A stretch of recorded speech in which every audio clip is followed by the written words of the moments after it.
Mi esposo me acusó de traición durante el divorcio, presentó cuentas conjuntas con millones como prueba en el juzgado, me dejó sin acceso al negocio familiar y permitió que su familia celebrara mi caída mientras yo. No toques nada. Ya no tienes ningún derecho sobre esta casa. Eso fue lo primero que me dijo mi esposo después de que firmamos el acta de separación provisional. Ni un hola, ni un esto es difícil para los dos, ni siquiera un cómo estás. Solo esa frase, seca, robótica, como si hablara con una intrusa. Con una ladrona. Y lo dijo delante de su madre, de su hermana y de su abogado. Todos parados en el salón, mirándome como si yo fuera un mueble olvidado que se quedará ahí hasta que lo tiren a la basura. Yo tenía la mano apoyada sobre la consola de la entrada, donde dejaba siempre las llaves. Al oírlo, la solté. No por miedo. No por obedecer. La solté porque me di cuenta de que ya no tenía sentido aferrarme a nada de lo que había en esa casa. A nada. Su madre, Esther, hizo un pequeño gesto de satisfacción. Apenas un movimiento de labios. Como quien se guarda una sonrisa en el bolsillo para disfrutarla más tarde. Su hermana, Lucía, no me miraba directamente. Fingía mirar una lámpara. Pero su placer era tan evidente que dolía más que cualquier palabra. Lo más humillante fue que no tenía a dónde ir. Durante años manejé parte del negocio familiar que compartíamos con él, al menos en papeles. En la práctica, el negocio era de él, de su apellido, de su linaje. Yo era la esposa que ayudaba. Durante los primeros días del proceso, no me alarmé. Pensé que iba a ser feo, sí, pero que al menos sería justo. Pero la justicia desapareció en cuanto entramos al juzgado. Mi abogado me pasó una copia del expediente que habían presentado los suyos. Decía, traición grave a la confianza matrimonial. Retiro de fondos en cuentas conjuntas por montos superiores a los 2 millones de euros sin autorización ni conocimiento del otro cónyuge. Yo ni siquiera sabía que teníamos ese dinero. Lo juro. Ahí estaba, en blanco y negro, con fechas, transferencias, montos, movimientos que, según ellos, yo había hecho con acceso a las cuentas comunes, y que ahora me presentaban como ladrona. Como alguien que vació los bolsillos del marido antes de huir con otro hombre. No había otro hombre. Y yo no vacié nada.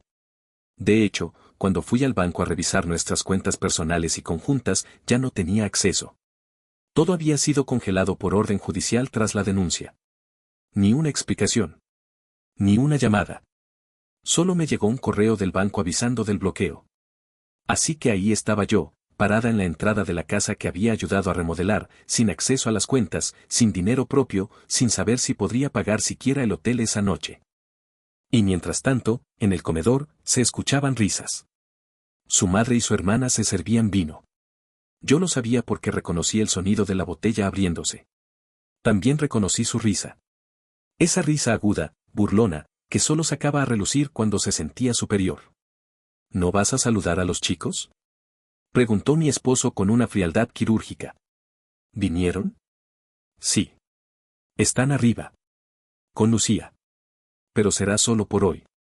Será solo por hoy. Esas palabras me hundieron. Me estaba diciendo, sin decirlo, que no volvería a verlos como madre normal. Que el acceso a mis propios hijos iba a estar condicionado por lo que él quisiera. Y no estaba exagerando. Esa misma tarde, recibí un mensaje de su abogado, hasta que se esclarezca el asunto de las transferencias irregulares y se resuelva el uso de la vivienda familiar, se restringe el contacto directo con los menores. Se recomienda comunicación supervisada a través de mediador autorizado. Me convirtieron en sospechosa de un crimen. Sin pruebas reales. Sin defensa previa. Por la noche, me fui al hostal más cercano. El único que aceptó reservar sin adelanto. Me senté en la cama dura con el teléfono apagado y la mente rota. No entendía. No podía entender cómo se había girado todo tan de golpe. Yo era la esposa estable. La que firmaba papeles sin leer, porque confiaba.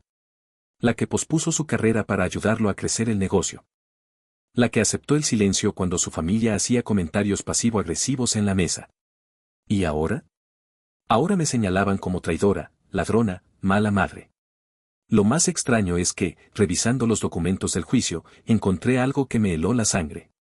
En la hoja donde aparecían las supuestas transferencias, había un detalle raro, un código numérico junto a cada movimiento, que no reconocía.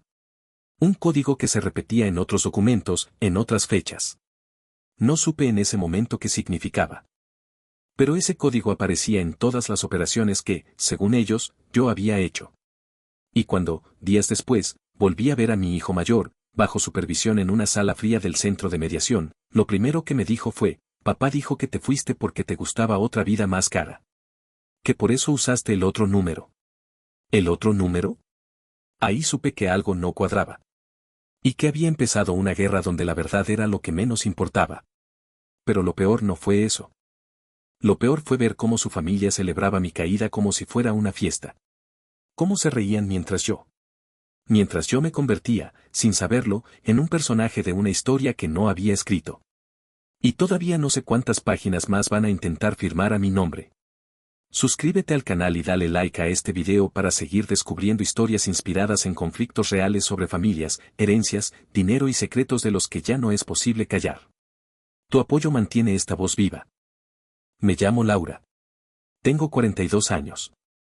Hasta hace poco, era socia en una empresa familiar de distribución de materiales de construcción, casada desde hace 17 años con Manuel, madre de 2 hijos y responsable del área administrativa. Vivíamos en una casa espaciosa en las afueras de Valencia, de esas con jardín que parece que no se acaba nunca y que cuesta más mantener que comprar. La casa la reformamos entre los dos, aunque cuando digo entre los dos, me refiero a que yo estuve detrás de cada decisión de color, de cada proveedor, de cada gasto, mientras él viajaba o decía: haz lo que creas mejor, confío en ti. Eso me decía mucho.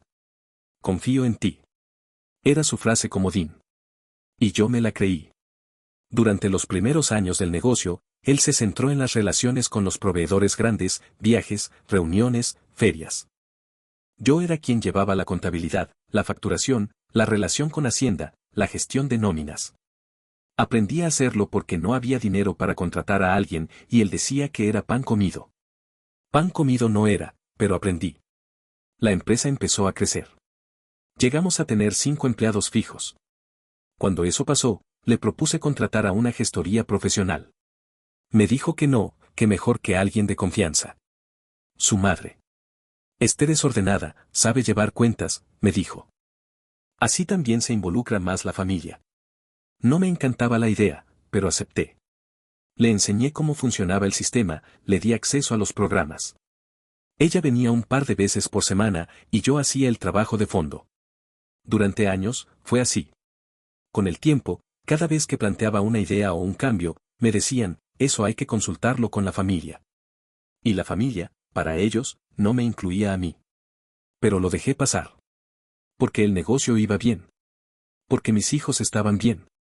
Porque yo sentía que estábamos construyendo algo juntos. Hasta que empezaron los silencios. Primero, los pequeños.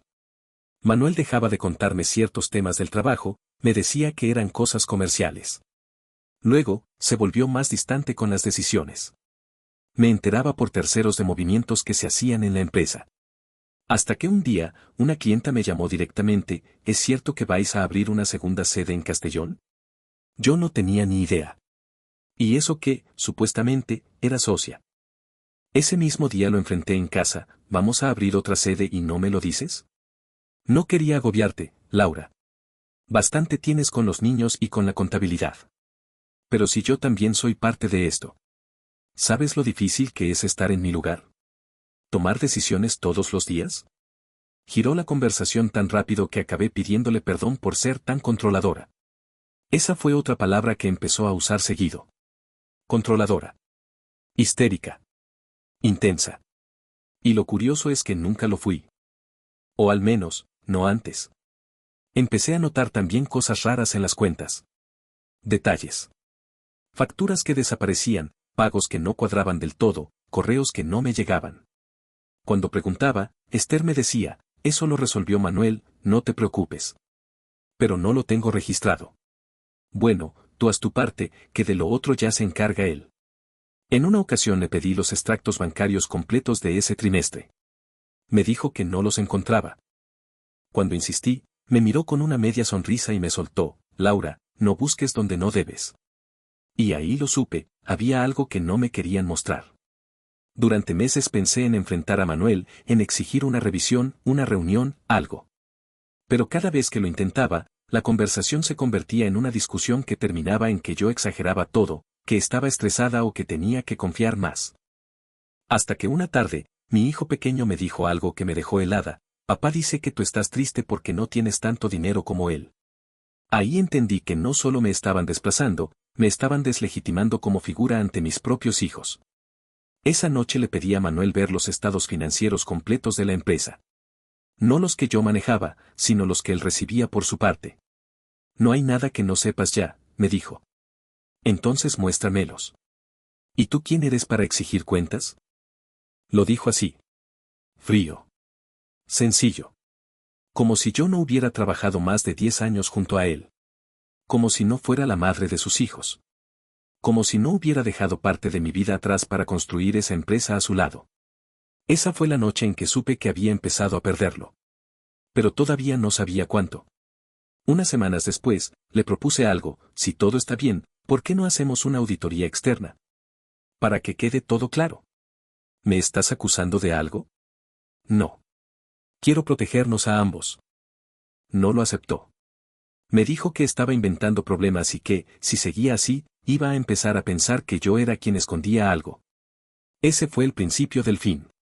Poco después, me llegó una notificación judicial. Divorcio por vía contenciosa. Y al día siguiente, la acusación formal: malversación de fondos. Su madre se quedó con el puesto administrativo. Su hermana entró como directora de operaciones. Y yo quedé fuera. Lo más cruel fue el detalle final: me borraron del grupo familiar de WhatsApp donde compartían fotos de mis hijos. Cuando intenté entrar al sistema del negocio para rescatar mi trabajo, todo estaba bloqueado. Ni un acceso. Ni un respaldo. Y en medio de ese desierto legal y emocional, supe que me estaban preparando una trampa desde hacía tiempo. Que el proceso no había empezado ese día en que me llegó la notificación. Había empezado mucho antes. Cuando empecé a hacer preguntas incómodas. Cuando dejé de sonreír automáticamente. Cuando empecé a leer lo que firmaba. Y aún no sabía lo peor, lo que significaba ese otro número del que hablaba mi hijo. Ese código que aparecía en los documentos. Esa parte invisible de una historia que no sabía que estaba viviendo. Ahora, en retrospectiva, quizás el error fue confiar más de lo que debía. O tal vez, el verdadero error fue no desconfiar a tiempo.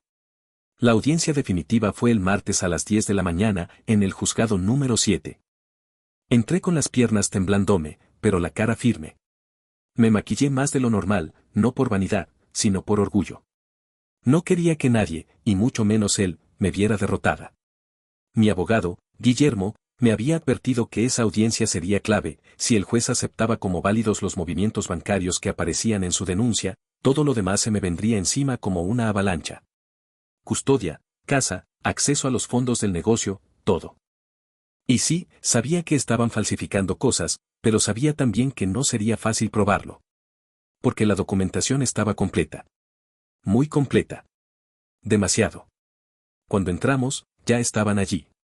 Manuel, su abogado, su hermana Lucía, que se suponía que solo venía como testigo, pero llegó vestida como para dirigir una junta, y Esther, su madre, sentada como una matriarca que vigila cómo se ejecuta su venganza. El juez era joven, serio, de los que escuchan más de lo que hablan. Eso me dio algo de esperanza. Hasta que Manuel pidió la palabra directamente, antes de que su abogado hablara. Su señoría, con su permiso, me gustaría hacer una declaración inicial, dijo. Sea breve, respondió el juez. Y entonces lo escuché decir la frase que todavía me retumba. No es por despecho, no es por rabia. Es por proteger lo que construimos. Lo que construimos juntos, y que ella eligió destruir. Y luego miró hacia mí. Por primera vez en semanas, me miró directamente a los ojos. Pero no era una mirada de tristeza ni de dolor. Era una mirada limpia. Fría. Calculada. Como si ya supiera que iba a ganar. Su abogado pasó al ataque. Presentó los extractos bancarios. Las supuestas transferencias que yo había hecho. Cuentas en Luxemburgo y Andorra. Movimientos de grandes sumas entre nuestras cuentas conjuntas y otras con nombre de sociedades de las que yo figuraba como apoderada. Todo documentado. Todo impreso. Con sellos, firmas y, sobre todo, con un patrón. ¿Reconoce usted estos movimientos, señora Laura? preguntó el juez. No, en absoluto. Nunca he hecho transferencias de este tipo. ¿Puede entonces explicar por qué aparece su firma en estos documentos? Y entonces el abogado deslizó una carpeta gruesa frente a mí. La abrí. Reconocí mi firma. Pero no mi intención. Yo no había firmado eso. Había detalles que no cuadraban. Fechas en las que ni siquiera estuve en la oficina. Formularios que jamás había visto. Pero al ver las copias. La firma era la mía. No una imitación. Exacta. Me quedé helada. Porque sabía lo que eso significaba, que alguien había usado documentos firmados en blanco. Y ahí me golpeó el recuerdo. Mi suegra. Una mañana, hace meses. Yo estaba haciendo café. Ella entró al despacho. Firma estos papeles, son solo para la gestoría, lo de siempre. ¿Qué es? Lo de los trimestres. Ya sabes, lo rutinario. Yo firmé. Confiaba. No leí. Y ahora me estaban destruyendo con esa confianza. Cuando mi abogado pidió la palabra, intentó frenar la presentación de esas pruebas. Dijo que debía abrirse una investigación paralela por posible falsificación de documentos o abuso de firma. El juez lo anotó, pero no detuvo la audiencia. Y luego vino el golpe más fuerte. El juez anunció que, debido a la gravedad de la acusación y la supuesta evidencia presentada, se suspendía temporalmente mi acceso a la vivienda familiar. Y que se modificaría, de forma provisional, el régimen de visitas a mis hijos, limitándolo a encuentros supervisados hasta aclarar los hechos. Ahí me quebré. Pero son mis hijos. Es mi casa. Yo no hice nada. Se hizo un silencio de plomo. Solo se escuchaba mi respiración cortada. Y entonces habló Lucía, como si fuera su momento de protagonismo. Señoría, si me permite, creo que es importante que los niños no estén expuestos a este tipo de inestabilidad. ¿Inestabilidad? Yo. La que los cuidó cada noche, cada fiebre, cada caída. El juez pidió que me calmara. Mi abogado me susurró que cualquier pérdida de control podía jugar en mi contra. Así que me senté. Silenciosa. Tragándome todo. Cuando salimos de la sala, los vi. En el pasillo, Esther abrazaba a Lucía como si acabaran de ganar un premio. Manuel hablaba con su abogado, relajado. Parecía aliviado. Y entonces me acerqué. Me detuve a 1 metro de él. ¿Por qué me haces esto? No me miró. Solo dijo, te advertí que no empujaras más de la cuenta. Y se fue. Esa noche, me encerré en el hostal donde vivía desde que me sacaron de casa. Abrí el ordenador y revisé los documentos otra vez. Cada hoja. Cada número. Cada fecha. Y ahí estaba. El código. Ese mismo que aparecía en los movimientos que yo había hecho. Un número que se repetía en cada una. Y, al fondo de uno de los documentos, un pequeño sello digital con letras que no había visto antes. Un nombre de software de gestión bancaria. Uno que solo utilizaba la gestoría que manejaba su madre. Entonces lo supe. Lo habían montado todo. Y no era solo para sacarme de la empresa. Era para sacarme de sus vidas. Y en ese momento tomé una decisión. No iba a rogar. No iba a pedir perdón por lo que no hice. Iba a encontrar la prueba real. La que demostrara que todo esto no era más que una gran mentira disfrazada de legalidad. Aunque me costara lo poco que me quedaba. Los primeros días después de la audiencia fueron una mezcla de niebla mental y rutinas prestadas. Me despertaba temprano, aunque no tenía dónde ir. Me obligaba a caminar hasta una cafetería donde nadie me conociera. Pedía un café con leche y me quedaba ahí horas, fingiendo leer correos, mientras repasaba en mi mente cada conversación, cada firma, cada número. Mi abogado, Guillermo, me dijo que podíamos impugnar las pruebas presentadas, pero que el proceso sería lento. Necesitamos una pericia caligráfica. Y sobre todo, acceso a los originales, me explicó. Pero el juez no los pidió.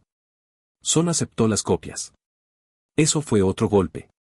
Porque esas copias podían haber sido armadas, modificadas, pero el daño ya estaba hecho. La narrativa ya estaba en marcha. Y mientras tanto, yo no podía ver a mis hijos más que en un centro de visitas que parecía una clínica sin médicos. El primer encuentro fue el viernes siguiente. El menor apenas me miró. El mayor sí, pero había algo distinto en su mirada. Duda. Miedo. Le pregunté si estaba bien. Me dijo que sí. Le pregunté si necesitaba algo. Me dijo que no. Luego, antes de que terminara el encuentro, me dijo en voz baja, papá dice que no vas a volver. Tuve que apretar los dientes para no romperme delante de él. Pero ese día, al volver al hostal, recibí un correo inesperado.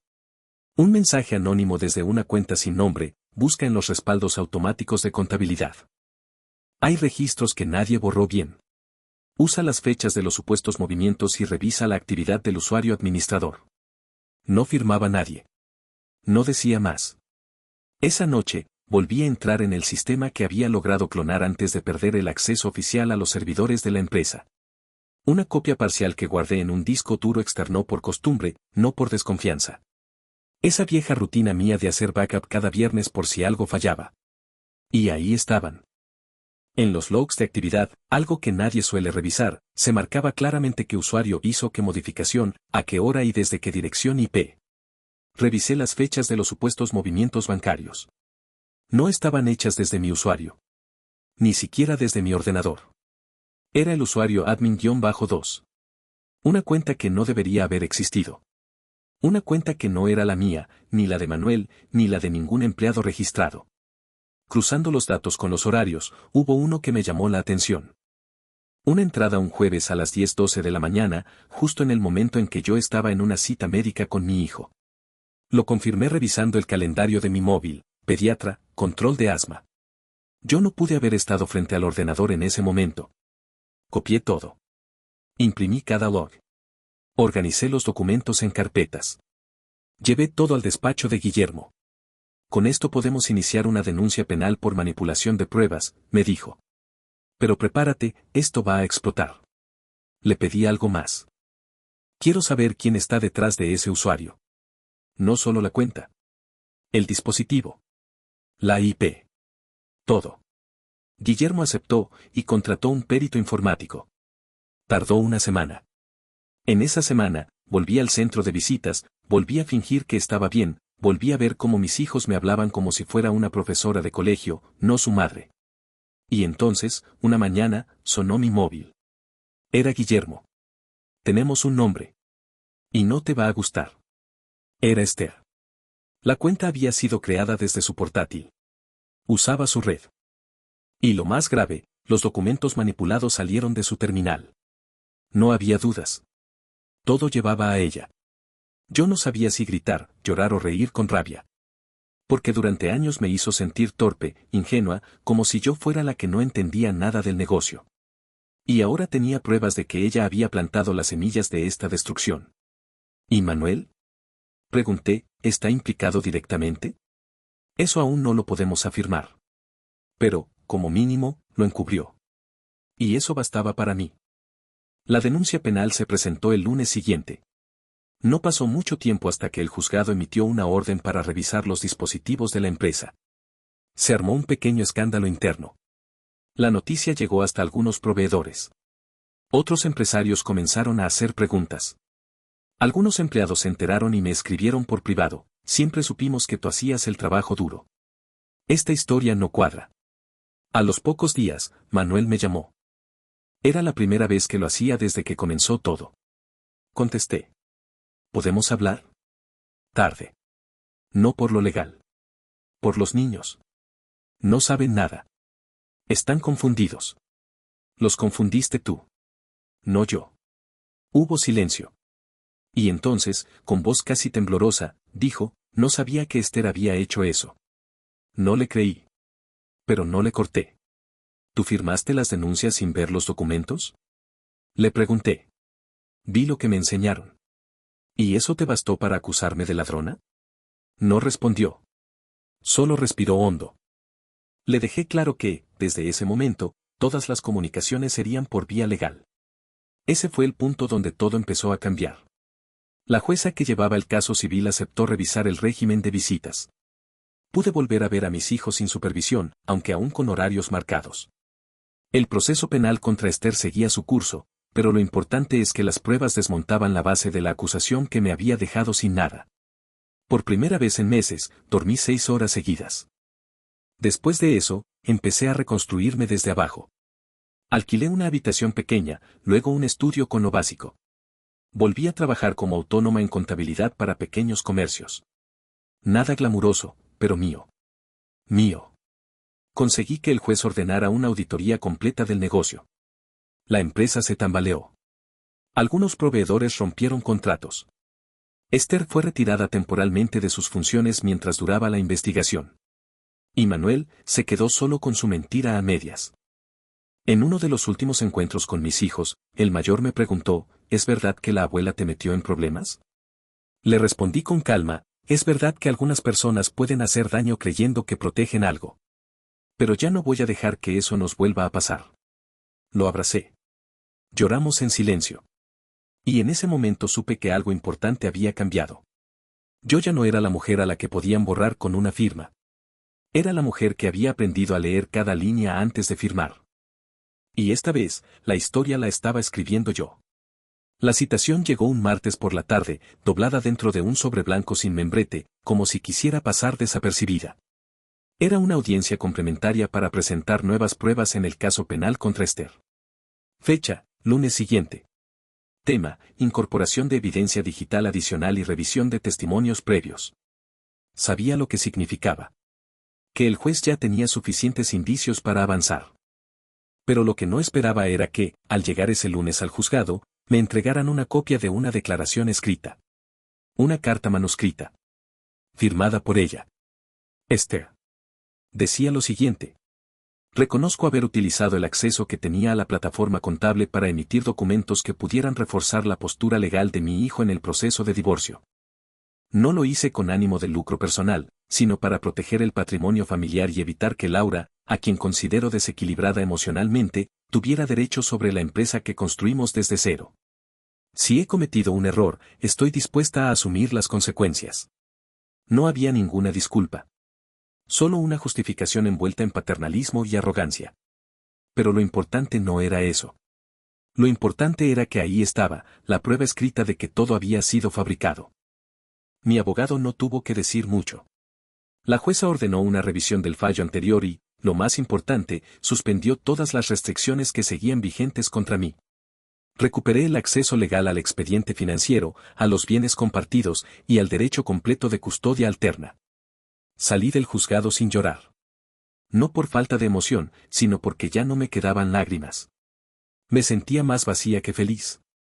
Como si después de tanta batalla, el cuerpo aún no supiera cómo volver a habitar la paz. Me llamó Manuel esa misma tarde. ¿Has leído la carta de mi madre? Dijo. Sí. Yo no sabía que había hecho eso. Te lo juro. Silencio. Yo ya no creía en sus juramentos. Lo único que quiero ahora es que los niños estén bien, añadió. Entonces empieza por no repetir lo que les dijiste de mí. ¿Y tú qué les vas a decir? La verdad. Pero cuando estén listos para entenderla. No para usarla. Colgué. Una semana después, fui a casa a recoger unas cosas que aún estaban en el trastero. Manuel no estaba. Lucía tampoco. Esther ya no vivía allí. La casa estaba más vacía de lo que recordaba. Y sin embargo, sentí algo parecido a alivio al ver el eco entre las paredes. En el trastero encontré una caja que yo no había guardado. Al abrirla, vi carpetas, documentos antiguos, planos del primer local que alquilamos juntos. Entre ellos, un sobre sin cerrar. Dentro había una copia del primer contrato de constitución de la empresa, y en un costado, escrita a lápiz, una nota que yo misma había puesto. Todo empieza en confianza. O se termina por su ausencia. Me había olvidado de esa frase.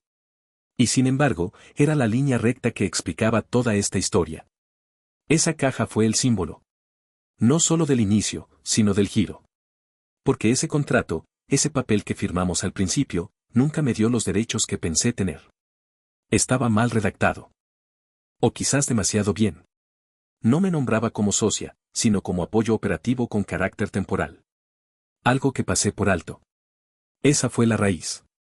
Todo lo que vino después, la exclusión, la traición, la acusación, se construyó sobre esa omisión. Nunca fui legalmente parte de lo que ayudé a levantar. Solo sentimentalmente.